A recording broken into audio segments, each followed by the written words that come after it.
সহিহ বুখারীর ৬৪৯৬ নম্বর হাদিসের বর্ণনা।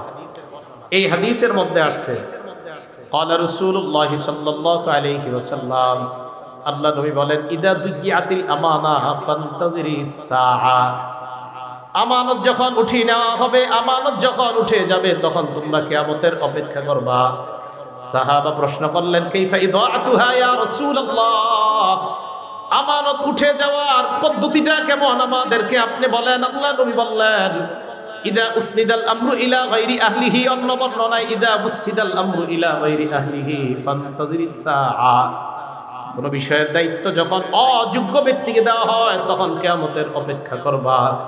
কোন বিষয়ের দায়িত্ব অযোগ্য ব্যক্তিকে যদি দেওয়া হয়, তখন কিয়ামতের অপেক্ষা করবা। এলেমের কাজ ডাক্তারের কাজ ডাক্তারের, ডাক্তারি কাজ ডাক্তারের, ডাক্তারি কাজ ডাক্তারের, ইমামতি, খতিবগিরি, বয়ান দেওয়া, কোরআন সহিহ শুদ্ধভাবে শিখানো, এটা ওই বিষয়ে যারা পারদর্শী তাদের কাজ। তো তাদের কাজগুলা তাদেরকে না দিয়া অন্য অযোগ্য ব্যক্তিকে যদি দেন, এটাই হবে কিয়ামতের আলামত যে আমানত উঠে যাওয়া। অথবা আলেমের দায়িত্ব যদি কোনো জাহেলকে দেন, তো বুঝতে হবে কিয়ামত আর বেশি বাকি নেই।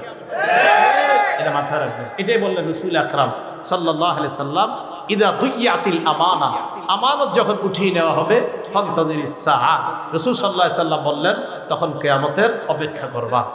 এই গেল কিয়ামতের এই আলামতগুলা রাসূল আকরাম সাল্লাল্লাহু আলাইহি সাল্লাম বলে দিলেন।